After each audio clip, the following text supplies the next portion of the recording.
ইসলামী শিল্পী, সাহিত্যিক ও মিডিয়া কর্মীদের নিয়ে মুনার পরিচিতি ও প্রীতিভোজ অনুষ্ঠান।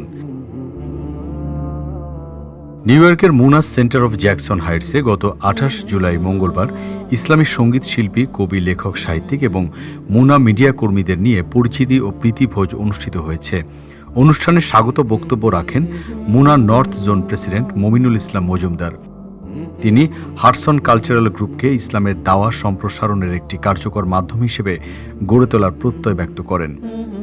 এলমহার্স্ট চ্যাপ্টারের সভাপতি নাসির উদ্দিন আহমেদ বর্তমান সময়ে অপসংস্কৃতির নেতিবাচক প্রভাব ও তার প্রতিরোধে পরিবার, সমাজ ও ইসলামী সাংস্কৃতিক আন্দোলনের গুরুত্ব তুলে ধরেন।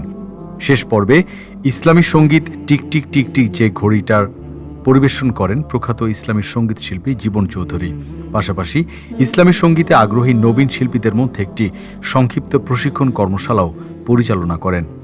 এ সময় আরও উপস্থিত ছিলেন MUNA Jackson Heights chapter president Maulana Fakhrul Islam, MUNA centre of Jackson হাইটসের ইমাম ও খতিব মাওলানা অলিউর রহমান সিরাজি এবং নবগঠিত হাডসন কালচারাল গ্রুপের বিভিন্ন পর্যায়ের দায়িত্বশীল ইসলামী সঙ্গীত শিল্পী, সাহিত্যিক, লেখক, সাংবাদিক ও মিডিয়া ব্যক্তিত্ববৃন্দ।